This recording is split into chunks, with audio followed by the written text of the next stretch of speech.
Hello friends, ಇವತ್ತಿನ ಸಂಚಿಕೆಯಲ್ಲಿ ಏನಾಯಿತು ಅಂತ ನೋಡ್ಕೊಂಡು ಬರೋಣ ಬನ್ನಿ. ಕೇಶವ ಒಂದು ಅಂಗಡಿಗೆ ಬಂದು, ಸರ್ ಪಾಪಣ್ಣ ಅಂದರೆ ನೀವೇ ಅಲ್ವಾ ಅಂತಾನೆ. ಹೋ, ಗಿರಿಜಾ ಸ್ಟೋರ್ಸ್ ಕೇಶವ, ನಮ್ಮ ನಂದಕುಮಾರ್ ಅವ್ರ ಮಗ. ಯಾಕೋ ಹೊರಗಡೆ ನಿಂತಿದ್ಯಪ್ಪ, ಬಾರೋ ಒಳಗಡೆ ಅಂತಾರೆ ಪಾಪಣ್ಣ.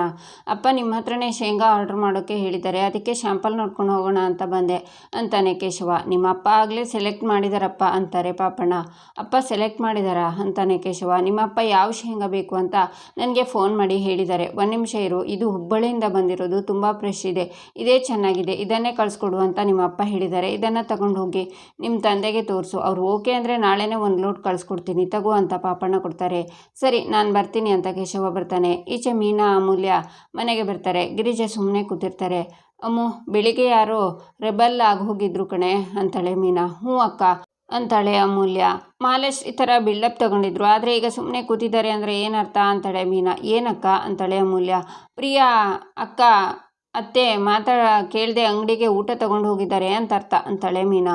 ಹಾಗಾದರೆ ಅಡುಗೆ ಮನೆಯೂ ಅತ್ತೆ ಕಂಟ್ರೋಲ್ಗೆ ಬಂದಿಲ್ಲ ಅನಿಸುತ್ತೆ ಅಂತಾಳೆ ಅಮೂಲ್ಯ. ಅತ್ತೆ ಹೇಳಿ ಅತ್ತೆ, ಪ್ರಿಯಾ ಅಕ್ಕ ನಿಮ್ಮ ಹಿಡ್ತಕ್ಕೆ ಸಿಕ್ಕಿದ್ದಾರಾ? ನಮ್ಮ ಹತ್ರ ಏನೂ ಸಂಕೋಚ ಆಗಿಲ್ಲ ಅಂದರೆ ಹೇಳಿ ಅತ್ತೆ ಅಂತಾಳೆ ಮೀನಾ. ಹೇಳಿ ಅತ್ತೆ ಅಂತ ಅಮೂಲ್ಯನೂ ಹೇಳ್ತಾಳೆ. ಆದರೆ ಗಿರಿಜಾ ತಿರುಗಿ ನಿಂತಿರ್ತಾರೆ. ಆಗ ಮೀನಾ ಅತ್ತೆ ಅಂತ ಗಿರಿಜಾನ ತಿರುಗಿಸ್ತಾಳೆ. ಆಗ ಅವರು ಅಳ್ತಿರ್ತಾರೆ. ಅತ್ತೆ ಏನಾಯಿತು ಅಂತಾಳೆ ಅಮೂಲ್ಯ. ಯಾಕತ್ತೆ ಕಣ್ಣಲ್ಲಿ ನೀರು? ಬೇಜಾರಲ್ಲಿದ್ರಿ ಅನಿಸುತ್ತೆ, ಅದು ನಮಗೆ ಗೊತ್ತಿಲ್ಲದೆ ಏನೇನೋ ಮಾತಾಡ್ಬಿಟ್ವಿ ಅತ್ತೆ, ಸಾರಿ ಅತ್ತೆ.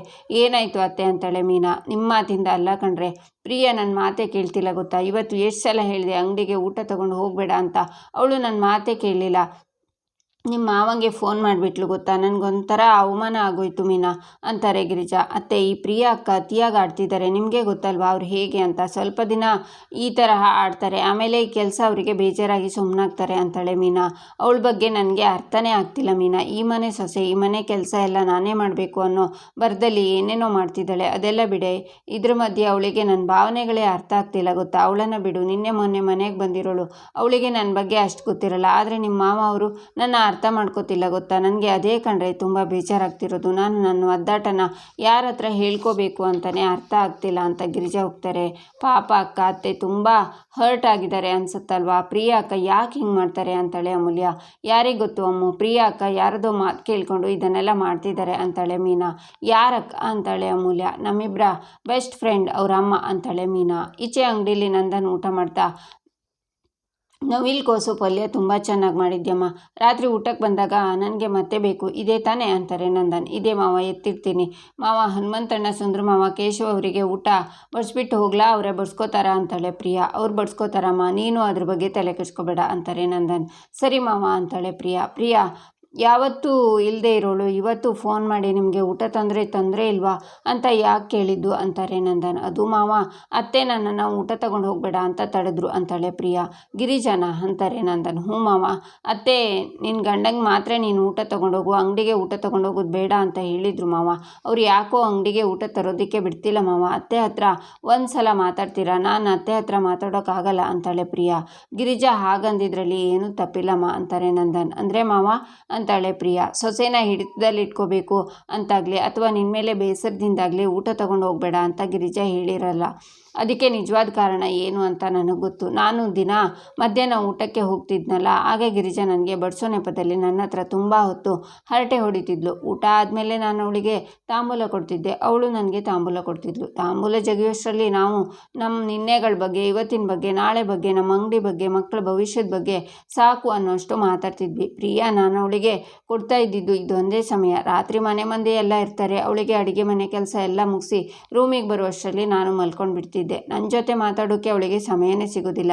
ಆದರೆ ಮಧ್ಯಾಹ್ನ ನಾವಿಬ್ಬರೇ ಇರ್ತೀವಿ, ಮನಸ್ಸು ಬಿಚ್ಚಿ ಮಾತಾಡ್ತೀವಿ, ಕಷ್ಟ ಸುಖ ಹಂಚ್ಕೋತೀವಿ. ಇದು ಇವತ್ತು ನಿನ್ನೆಯಿಂದ ಅಲ್ಲ ಪ್ರಿಯಾ, 31 ವರ್ಷದಿಂದ ಹೀಗೆ ನಡ್ಕೊಂಡು ಬರ್ತಿದೆ. ಈಗ ನೀನು ಊಟ ತರ್ತಿದ್ಯಲ್ಲ, ಅವಳಿಗೆ ನನ್ನ ಜೊತೆ ಮಾತಾಡೋಕ್ಕೆ ಟೈಮ್ ಸಿಗ್ತಿಲ್ಲ, ಅದೇ ಅವಳಿಗೆ ಬೇಜಾರಷ್ಟೇ ಅಂತಾರೆ ನಂದನ್. ಅಂದರೆ ಮಾವ, ನಾಳೆಯಿಂದ ನಾನು ಅಂಗಡಿಗೆ ಊಟ ತರಬಾರ್ದಾ ಅಂತಾಳೆ ಪ್ರಿಯಾ. ಅಯ್ಯೋ ಹಾಗೆ ಮಾಡಬೇಡಮ್ಮ, ಮದುವೆಗೆ ಅಂತ ಅಂಗಡಿಗೆ 1 ವಾರ ರಜೆ ಹಾಕಿದೆ, ತುಂಬ ಕೆಲಸ ಉಳಿದ್ಬಿಟ್ಟಿದೆ, ಅದನ್ನೆಲ್ಲ ಮುಗಿಸ್ತೀನಿ. ಅಲ್ಲಿ ತನಕ ನೀನು ದಿನ ಊಟ ತಗೊಂಡು ಬಾ, ನನಗೆ ಸಮಯ ಉಳಿಯುತ್ತೆ. ಈ ಕಾರಣಕ್ಕೆ ನೀನು ಮೊದಲನೇ ದಿನ ಊಟ ತಂದಾಗ ನಾನು ಬೇಡ ಅನ್ನಲಿಲ್ಲ, ಇಲ್ಲ ಅಂದಿದ್ರೆ ಅವತ್ತೇ ಬೇಡ ಅಂತಿದ್ದೆ.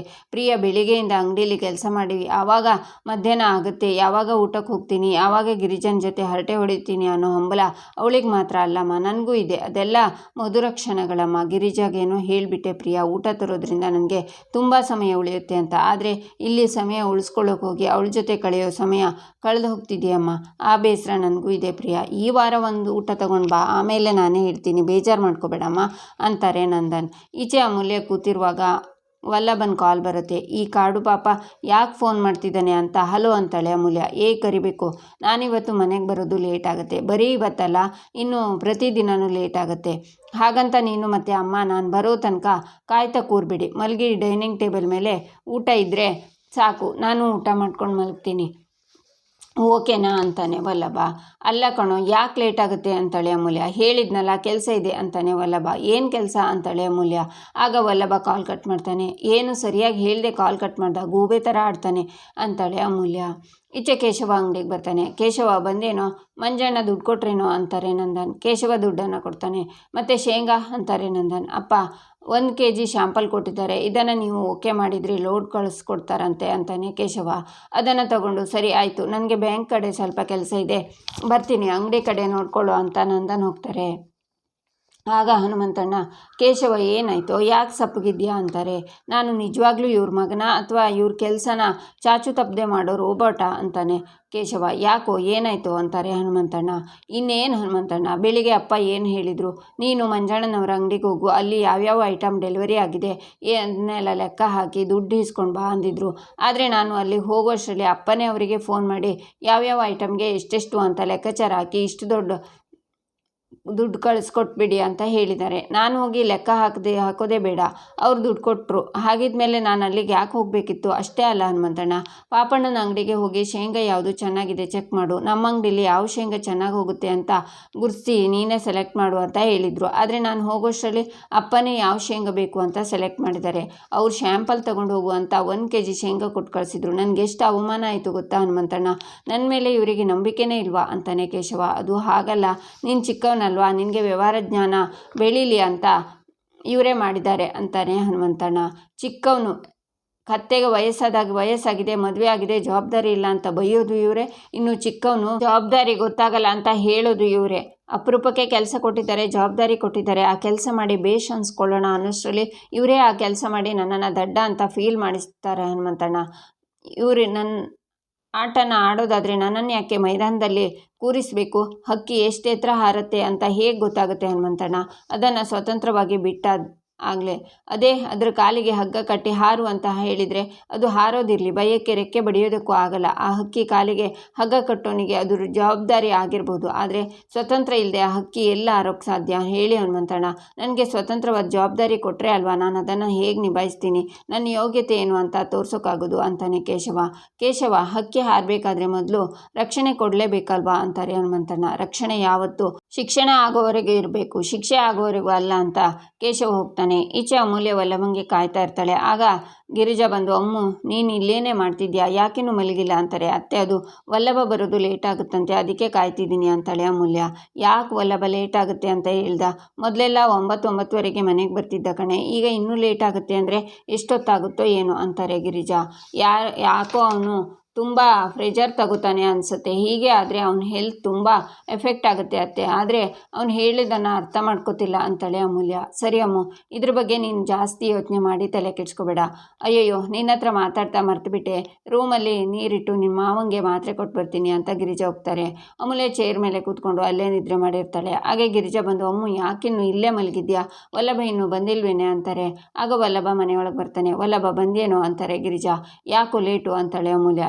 ಕರಿಬೇಕು, ನಾನು ಬರೋದು ಲೇಟ್ ಆಗುತ್ತೆ ಅಂತ ನಿನಗೆ ಹೇಳಿದೆ ತಾನೆ, ನೀನು ಎದ್ದಿರೋದಲ್ಲದೆ ಅಮ್ಮನೂ ಎಬ್ಬಿಸ್ಕೊಂಡು ಕೂರಿಸಿದ್ಯಲ್ಲ ಅಂತಾನೆ ವಲ್ಲಭ. ಮೊದಲು ಯಾಕೆ ಲೇಟಾಗಿ ಬಂದೆ ಅಂತ ಹೇಳು ಅಂತಾಳೆ ಅಮೂಲ್ಯ. ಆಗ ನಂದನ್ ಬಂದು, ಗಿರಿಜಾ ಏನು ಗಿರಿಜಾ ಇದು, 11 ಆಯಿತು, ಇಷ್ಟೊತ್ತಿಗೆ ಬರೋದು? ಈ ಮನೆಗೆ ರೀತಿ ನೀತಿ ಅಂತ ಇದೆ, ಇದೇನು ಸಂಸಾರಸ್ಥರ ಮನೆನಾ ಅಥವಾ ಹುಡುಗರ ಹಾಸ್ಟೆಲಾ ಅಂತಾರೆ ನಂದನ್. ನಮಗೆ ಬೇಕಾಗಿರೋ ಟೈಮ್ಗೆ ಹೋಗಿ ಬೇಕಾಗಿರೋ ಟೈಮ್ಗೆ ಬರೋಕ್ಕೆ ನಾನೇನು ಪ್ರಾವಿಷನ್ ಸ್ಟೋರ್ಸಲ್ಲಿ ಅಥವಾ ಗೌರ್ಮೆಂಟ್ ಶಾಪಲ್ಲಿ ವರ್ಕ್ ಮಾಡ್ತಿಲ್ಲ, ನಾನು ಬೇರೆಯವ್ರ ಕೈ ಕೆಳಗೆ ಕೆಲಸ ಮಾಡ್ತಿರೋದು, ನಾನೇನು ಓನರ್ ಅಲ್ವಲ್ಲ. ಸೊ ಕೆಲಸ ಅಂದಮೇಲೆ ಅದರದ್ದೇ ರೂಲ್ಸ್ ರೆಗ್ಯುಲೇಷನ್ಸ್ ಎಲ್ಲ ಇರುತ್ತೆ, ಅದನ್ನು ಪಾಲಿಸಬೇಕು ಅಂತಾನೆ ವಲ್ಲಭ. ಇದೇ ನನಗೆ ಇಷ್ಟ ಆಗೋದಿಲ್ಲ, ಈ ಅಧಿಕ ಪ್ರಸಂಗತನ ಎಲ್ಲ ಯಾಕೆ ಅಂತೀನಿ. ಇಷ್ಟೊತ್ತು ತನಕ ದುಡಿಯೋ ತೊಂದರೆ ಇವನಿಗೆ ಏನಿದೆ? ಓದು ಅಂದರೆ ಓದಿನ ಕಡೆ ಗಮನ ಕೊಡೋದಿಲ್ಲ. ಎಷ್ಟೊತ್ತಿಗೋ ಮನೆಯಿಂದ ಹೋಗ್ತಾನೆ, ಎಷ್ಟೊತ್ತಿಗೂ ಬರ್ತಾನೆ, ಎಷ್ಟೊತ್ತಿಗೋ ಎಲ್ಲೆಲ್ಲೋ ತಿಂತಾನೆ. ಆರೋಗ್ಯ ಹಾಳಾಗೋದಿಲ್ವಾ? ಅವೆಲ್ಲ ನನಗೆ ಗೊತ್ತಿಲ್ಲ ಗಿರಿಜಾ. ನಾಳೆಯಿಂದ ರಾತ್ರಿ 10 ಗಂಟೆಗೆ ಮನೆ ಬಾಗಿಲು ಹಾಕಬೇಕು. ಅಷ್ಟರೊಳಗೆ ಯಾರ್ಯಾರು ಮನೆಯೊಳಗೆ ಬರ್ತಾರೆ ಬರಲಿ, ಇಲ್ಲ ಅಂದರೆ ಮನೆಯಿಂದ ಹೊರಗೆ ಇರಬೇಕಾಗುತ್ತೆ, ಹೇಳಿಬಿಡು ಅವನಿಗೆ ಅಂತ ನಂದನ್ ಹೋಗ್ತಾರೆ. ವಲ್ಲಭ ಸಿಟ್ಟಿಂದ ರೂಮಿಗೆ ಹೋಗ್ತಾನೆ. ಅಮ್ಮು ಅವ್ನು ಸಿಟ್ಟಿಂದ ಊಟನೂ ಮಾಡದೆ ಮಲಗಿಬಿಡ್ತಾನೆ. ಹೋಗಿ ಅವನಿಗೆ ಸಮಾಧಾನ ಮಾಡು, ನಾನು ಹೋಗಿ ನಿಮ್ಮ ಅವನಿಗೆ ಸಮಾಧಾನ ಮಾಡ್ತೀನಿ ಅಂತ ಗಿರಿಜಾ ಹೋಗ್ತಾರೆ. ಈಚೆ ರೂಮಲ್ಲಿ ವಲ್ಲಭ ಕೆಲಸ ಮಾಡಿ ಸುಸ್ತಾಗಿ ಮನೆಗೆ ಬಂದು ಈ ಥರ ಬಯಸ್ಕೋಬೇಕು ಅಂದರೆ ಹಿಂಸೆ ಆಗುತ್ತೆ, ಇದ್ದರೆ ನೆಮ್ಮದಿಯಾಗಿರಬೇಕು ಅಂತಾನೆ. ಆಗ ಅಮೂಲ್ಯ ಬಂದು, ಕಾಡ್ಪಾಪ ಯಾಕೋ ಕೋಪ ಮಾಡ್ಕೋತೀಯ, ಹೋಗಲಿ ಬಿಡು ಅಂತಾಳೆ. ಏನು ಬಿಡೋದು, ಆ ವಜ್ರಮುನಿ ಯಾಕೆ ಹಿಂಗೆ ಆಡ್ತಾರೆ? ಅಲ್ಲ, ಕೆಲಸ ಇತ್ತು ಅದಕ್ಕೆ ಲೇಟಾಗಿ ಬಂದೆ ತಾನೆ, ಸುಮ್ಮನೆ ಎಲ್ಲ ಲೇಟಾಗಿ ಬರ್ತಾರ? ಯಾಕೆ ಈ ಥರ ಎಲ್ಲ ಮಾತು ಕೇಳಿಸ್ಕೋಬೇಕು? ನಾನು ಮಾಡೋ ಕೆಲಸನ ಶ್ರದ್ಧೆಯಿಂದ ಮಾಡಬೇಕು, ನಮ್ಮ 100% ಹಾಕಬೇಕು ಅಂತ ಹೇಳೋದು ಇವರೇನೆ. 10 ಗಂಟೆ ಒಳಗೆ ಮನೆ ಸೇರ್ಕೋಬೇಕು ಅಂತ ಹೇಳೋದು ಇವರೇನೆ. ನನ್ನ ಕೆಲಸ ಫುಡ್ ಡೆಲಿವರಿ ಮಾಡೋದು ಅಂತ ಇವರಿಗೆ ಗೊತ್ತು ತಾನೆ. ಎಲ್ಲೆಲ್ಲೂ ಹೋಗಿ ಫುಡ್ ಡೆಲಿವರಿ ಮಾಡಬೇಕು, ಯಾವ್ಯಾವುದೋ ಲೊಕೇಶನ್ಗೆ ಹೋಗಬೇಕು ಅಂತ ಇವರಿಗೆ ಗೊತ್ತಿದೆ ತಾನೆ. ಕೆಲವೊಮ್ಮೆ ನಮ್ಮ ಅಪ್ಪನ ಥಾಟ್ಸ್ ಹೇಗಿರುತ್ತೆ ಅಂದರೆ ಕಣ್ಣು ಕೊಟ್ಟಿರೋ ಕುದುರೆ ಥರ ಇರುತ್ತೆ. ಆ ಕಡೆ ಈ ಕಡೆ ಏನು ನಡೀತಿದೆ ಅಂತ ಏನೂ ಗೊತ್ತಾಗಲ್ಲ. ಅವ್ರ ನೇರಕ್ಕೆ ಏನಿದೆ ಅದನ್ನು ಮಾತ್ರ ಯೋಚನೆ ಮಾಡ್ತಾರೆ ಅಂತಾನೆ ವಲ್ಲಭ. ನೀನು ಲೇಟಾಗಿ ಬಂದು ನಿದ್ದೆಗೆಟ್ಟು ಟೈಮ್ ಸರಿಯಾಗಿ ಊಟ ಮಾಡಿಲ್ಲ ಅಂತ ಮಾವಂಗೆ ಬೇಜಾರಾಗಿರುತ್ತಲ್ವಾ, ಅದಕ್ಕೆ ಬೈದಿರ್ತಾರೆ. ಹೋಗಲಿ ಬಿಡು, ಬಾ ಊಟಕ್ಕೆ ಅಂತಾಳೆ ಅಮೂಲ್ಯ. ನನಗೆ ಊಟ ಬೇಡ, ಅವ್ರ ಮಾತು ಕೇಳೇನೆ ಹೊಟ್ಟೆ ತುಂಬೋಯ್ತು ಅಂತಾನೆ ವಲ್ಲಭ. ಸರಿ, ನೀನು ಊಟ ಮಾಡಬೇಡ, ಆಮೇಲೆ ಅತ್ತೆ ಕೇಳ್ತಾರಲ್ವಾ ಊಟ ಮಾಡಿದ್ನ ಅಂತ. ಇಲ್ಲ ಅಂತೀನಿ, ನಾಳೆಯಿಂದ ಅವರು ಊಟ ಮಾಡಲ್ಲ, ಅದು ನಿನಗೆ ಓಕೆ ಅಲ್ವಾ ಅಂತಾಳೆ ಅಮೂಲ್ಯ. ಸರಿ, ನಾನು ಫ್ರೆಶ್ ಅಪ್ ಆಗಿ ಬರ್ತೀನಿ, ಊಟಕ್ಕೆ ರೆಡಿ ಮಾಡು ಅಂತಾನೆ ವಲ್ಲಭ. ಸರಿ ಅಂತ ಅಮೂಲ್ಯ ಬರ್ತಾಳೆ. ವಲ್ಲಭ ಫ್ರೆಶ್ ಅಪ್ ಆಗಿ ಬರ್ತಾನೆ. ಕುಳ್ಳಿ, ನಾಳೆಯಿಂದ ಆನ್ ಟೈಮ್ ಊಟ ಮಾಡಿ ಮಲ್ಕೋ, ನಾನು ಬರೋವರೆಗೂ ಕಾಯಬೇಡ.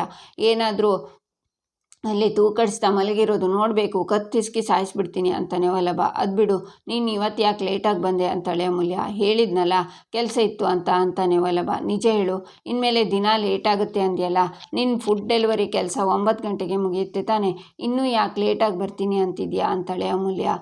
ಅದು ನಾನು ಫುಡ್ ಡೆಲಿವರಿ ಕೆಲಸನ ಎಕ್ಸ್ಟ್ರಾ 2 ಅವರ್ಸ್ ಮಾಡ್ತಾಯಿದ್ದೀನಿ ಅದಕ್ಕೆ ಅಂತಾನೆ ವಲ್ಲಭ. 2 ಅವರ್ಸ್ ಎಕ್ಸ್ಟ್ರಾನಾ ಅಂತಾಳೆ ಅಮೂಲ್ಯ.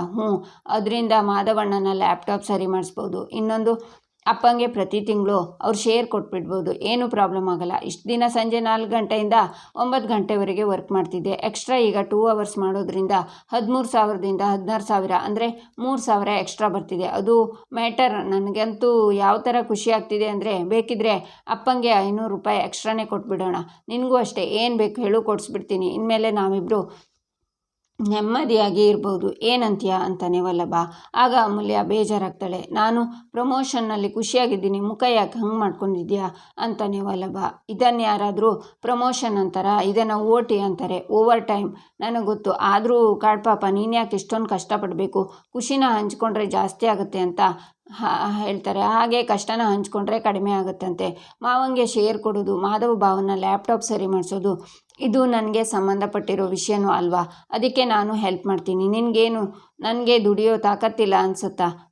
ರ್ಯಾಂಕ್ ಸ್ಟೂಡೆಂಟ್ ಕಣು ನಾನು ಟ್ಯೂಷನ್ ಮಾಡ್ತೀನಿ ಅಂದರೆ ಮಕ್ಕಳು ಓಡ್ಕೊಂಡು ಬರ್ತಾರೆ ಗೊತ್ತಾ ಅಂತಾಳೆ ಅಮೂಲ್ಯ. ಆಗ ವಲ್ಲಭ ಕೆಮ್ಮಿಸ್ತಾನೆ. ನಿಧಾನ ತಗೋ ಅಂತ ನೀರನ್ನು ಕೊಡ್ತಾಳೆ ಅಮೂಲ್ಯ. ಅಮ್ಮ ತಾಯಿ, ನಿನಗೆ ಇವಾಗಲೇ ಹೇಳ್ತೀನಿ, ನಿನ್ನ ತಲೆಯಿಂದ ಆ ಟ್ಯೂಷನ್ ಅನ್ನೋ ಪದನ ಎಲಿಮಿನೇಟ್ ಮಾಡಿಬಿಡು, ಮಾಡಬೇಕಷ್ಟೇ ಅಂತಾನೆ ವಲ್ಲಭ. ಯಾಕೆ ಹಠ ಮಾಡ್ತಿದ್ಯಾ ವಲ್ಲಭ ಅಂತಾಳೆ ಅಮೂಲ್ಯ. ಹಠ ಮಾಡ್ತಾ ಇರೋದು ನೀನು, ನಾನಲ್ಲ. ಇನ್ನೊಂದು ಸಲ ಟ್ಯೂಷನ್ ವಿಷಯ ಎತ್ತಿ ತಲೆ ಮೇಲೆ ಹೊಡಿತೀನಿ ಅಂತಾನೆ ವಲ್ಲಭ. ಮಾವಂಗೆ ಹೇಳ್ತೀಯ ಎಲ್ಲದಕ್ಕೂ ಬೈತಾರೆ ಅಂತ, ಇವಾಗ ನೀನೇನು ಮಾಡ್ತಿದ್ಯಾ, ನನಗೆ ಬೈತಿದ್ಯಾ ತಾನೆ ಅಂತಾಳೆ ಅಮೂಲ್ಯ. ಆಯ್ತಾಯ್ತು ಬೈಯಲ್ಲ ಅಂತಾನೆ ವಲ್ಲಭ. ಇವಾಗೇನು, ನಾನು ಟ್ಯೂಷನ್ ಮಾಡೋದು ಬೇಡವಾ ಅಂತಾಳೆ ಅಮೂಲ್ಯ. ನಾನು ಊಟ ಮಾಡೋದು ಬೇಡವಾ ಈಗ ಅಂತಾನೆ ವಲ್ಲಭ. ಊಟ ಮಾಡು ಅಂತಾಳೆ ಅಮೂಲ್ಯ. ಈಚೆ ಬೆಳಿಗ್ಗೆ ಮೀನಾ ತುಳಸಿ ಕಟ್ಟೆ ಹತ್ರ ರಂಗೋಲಿ ಹಾಕಿ, ಪುಣ್ಯಾತ್ ಕಿತ್ತಿ ಪ್ರಿಯ, ಇವತ್ತಾದರೂ ಈ ಕೆಲಸ ಮಾಡೋಕೆ ಬಿಟ್ಲಲ್ಲ ಅಂತಾಳೆ. ಆಗ ಅಮೂಲ್ಯ ಬೇಜಾರಲ್ಲಿ ನಿಂತಿರ್ತಾಳೆ. ಅಮ್ಮು ಏನಾಯ್ತೆ, ಬೆಳಿಗ್ಗೆಯಿಂದ ಮೂತಿನ ಈ ರೀತಿ ಇಟ್ಕೊಂಡಿದ್ಯಾ, ಏನಾಯಿತು ಅಂತಾಳೆ ಮೀನಾ. ನನಗಂತೂ ಬಂದಿದ್ದು ಯೋಚನೆ ಆಗಿದೆ ಅಕ್ಕ ಅಂತಾಳೆ ಅಮೂಲ್ಯ. ರಾತ್ರಿ ಲೇಟಾಗಿ ಬಂದ ಅಂತ ಮಾವ ಬೈದ್ರಲ್ಲ, ಅದಕ್ಕೆ ಬೇಜಾರಲ್ಲಿದ್ದಾನ ಅಂತಾಳೆ ಮೀನಾ. ಅವನು ಇನ್ಮೇಲೆ ದಿನ ಲೇಟಾಗಿ ಬರ್ತಾನಂತೆ, ಯಾಕೆ ಗೊತ್ತಾ, ಲ್ಯಾಪ್ಟಾಪ್ನ ಸರಿ ಮಾಡಿಸ್ಕೊಡು ಅಂತ ಪ್ರಿಯಾ ಅಕ್ಕ ಅವನಿಗೆ ತುಂಬ ಪ್ರೆಷರ್ ಆಗ್ತಾ ಇದ್ದಾರೆ. ನನಗಂತೂ ಏನು ಮಾಡಬೇಕು ಅಂತಲೇ ಗೊತ್ತಾಗ್ತಿಲ್ಲ ಅಕ್ಕ, ನಾನು ಹೆಲ್ಪ್ ಮಾಡೋಣ ಅಂದರೆ ಟ್ಯೂಷನ್ ವಿಷಯನೂ ಹಾಳಾಗೋಯ್ತು ಅಂತಾಳೆ ಅಮೂಲ್ಯ. ಏನು ಗೊತ್ತಾ ಅಮ್ಮು, ನೀನು ಮನೇಲಿ ಟ್ಯೂಷನ್ ಮಾಡಿದರೆ ಅದು ಅಪ್ಪ ಚಿಕ್ಕಪ್ಪಂಗೆ ಗೊತ್ತಾದರೆ ದೊಡ್ಡ ನಾನ್ಸೆನ್ಸ್ ಕ್ರಿಯೇಟ್ ಮಾಡ್ತಾರೆ ಅಂತ ಮಾವ ಟ್ಯೂಷನ್ ಮಾಡೋದು ಬೇಡ ಅಂದಿದ್ದಾರೆ. ಅದೇ ನೀನು ಬೇರೆ ಅವ್ರ ಮನೆಗೆ ಹೋಗಿ ಟ್ಯೂಷನ್ ಮಾಡಿದರೆ ಮಾವಂಗೂ ಏನು ಪ್ರಾಬ್ಲಮ್ ಇರಲ್ಲ ಅಲ್ವಾ ಅಂತಾಳೆ ಮೀನಾ. ಬೇರೆಯವ್ರ ಮನೆಗೆ ಹೋಗಿ ಟ್ಯೂಷನ್ ಮಾಡೋದು, ಆ ಥರ ಯಾರಾದರೂ ಟ್ಯೂಷನ್ ಮಾಡೋದನ್ನು ಹುಡುಕ್ತಿದ್ದಾರಾ ಅಕ್ಕ ಅಂತಾಳೆ ಅಮೂಲ್ಯ. ಹೌದು ಅಮ್ಮು, ನನ್ನ ಫ್ರೆಂಡ್ ಕವಿತಾ ಅಂತ ಇದ್ದಾರೆ, ಅವ್ರು ನನ್ನ ಜೊತೆ ಆಫೀಸಲ್ಲಿ ಕೆಲಸ ಮಾಡ್ತಾರೆ. ಅವ್ರ ಮಕ್ಕಳಿಗೆ ಹೋಮ್ ಟ್ಯೂಷನ್ ಮಾಡೋರನ್ನು ಹುಡುಕ್ತಿದ್ದಾರಂತೆ. ಈ ಕೆಲಸ ನೀನೇ ಯಾಕೆ ಮಾಡಬಾರ್ದು ಅಂತಾಳೆ ಮೀನಾ. ಸೂಪರ್ ಅಕ್ಕ, ನನಗೆ ಆ ಕೆಲಸ ಬೇಕಕ್ಕ ಅಂತಾಳೆ ಅಮೂಲ್ಯ.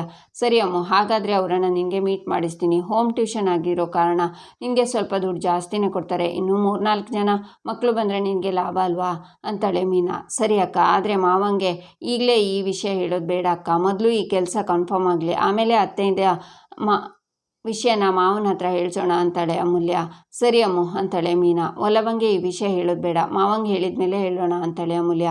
ಹಾಗಿದ್ರೆ ಇವತ್ತೇ ಕವಿತಕ್ಕನ ಮನೆಗೆ ಹೋಗಿ ಮಾತಾಡೋಣ, ಕೆಲಸ ಕನ್ಫರ್ಮ್ ಆದಮೇಲೆ ಅತ್ತೆಗೆ ಹೇಳೋಣ ಅಂತಾಳೆ ಮೀನಾ. ಸರಿ, ಹಾಗಿದ್ರೆ ನಾನಿವತ್ತು ಕಾಲೇಜಿಗೆ ಬಂಕ್ ಮಾಡ್ತೀನಿ ಅಕ್ಕ ಅಂತಾಳೆ ಅಮೂಲ್ಯ. ಈ ಕೆಲಸಕ್ಕೆ ಕಾಯ್ತಾ ಇರೋ ಹಾಗಿದೆ ಅಂತಾಳೆ ಮೀನಾ. ಈ ಕೆಲಸ ಸಿಕ್ಕರೆ ನಾನು ವಲ್ಲಭಂಗೆ ಹೆಲ್ಪ್ ಮಾಡ್ಬೋದಲ್ವಾ ಅಂತಾಳೆ ಅಮೂಲ್ಯ. ಈ ವಿಷಯ ಯಾರಿಗೆ ಬೇಕಿದ್ರೂ ಗೊತ್ತಾಗಲಿ, ಪ್ರಿಯಾ ಅಕ್ಕಂಗೆ ಮಾತ್ರ ಗೊತ್ತಾಗಬಾರ್ದು. ಗೊತ್ತಾದರೆ ಇಡೀ ಊರಿಗೆ ಟಾಮ್ ಹೊಡೆದ್ಬಿಡ್ತಾರೆ ಅಂತಾಳೆ ಮೀನಾ.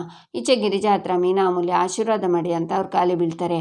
ಸಾಕು ನಾಟಕ ಮಾಡಿದ್ದು, ಇದರಲ್ಲೇ ಗೊತ್ತಾಗ್ತಿದೆ ಇಬ್ಬರು ಏನು ಎಡ್ವರ್ಟ್ ಮಾಡ್ಕೊಂಡು ಬಂದಿದ್ದೀರಾ ಅಂತಾರೆ ಗಿರಿಜಾ.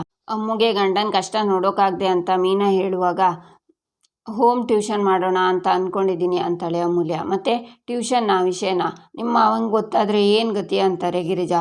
ಒಪ್ಸೋಕೆ ನೀವಿದ್ದೀರಲ್ಲ ಅತ್ತೆ ಅಂತಾಳೆ ಅಮೂಲ್ಯ. ನೀವು ಈ ವಿಷಯನ ನೀವೊಬ್ಬರೇ ಮಾವನ ಹತ್ರ ಒಪ್ಸೋಕ್ಕಾಗೋದು ಅಂತ ನಾವು ಈ ಕೆಲಸಕ್ಕೆ ಕೈ ಹಾಕಿಬಿಟ್ಟಿದ್ದೀವಿ ಅಂತಾಳೆ ಮೀನಾ. ಆಗ ಪ್ರಿಯ ಬಂದು ಯಾವ ವಿಷಯನ ಮಾವಂಗೆ ಹೇಳಬೇಕು ಅಂತಾರೆ. ಗಿರಿಜಾ ಆಗ ಸಿಟ್ಟಿಂದ ನೋಡ್ತಾರೆ. ಇಲ್ಲಿಗೆ ಈ ಸಂಚಿಕೆ ಮುಕ್ತಾಯವಾಗುತ್ತೆ. ಮುಂದಿನ ಸಂಚಿಕೆಗಾಗಿ ನಮ್ಮ ಚಾನಲನ್ನು ನೋಡಿ ಸಬ್ಸ್ಕ್ರೈಬ್ ಮಾಡಿ, ಲೈಕ್ ಮಾಡಿ, ಸಪೋರ್ಟ್ ಮಾಡೋದನ್ನು ಮರಿಬೇಡಿ.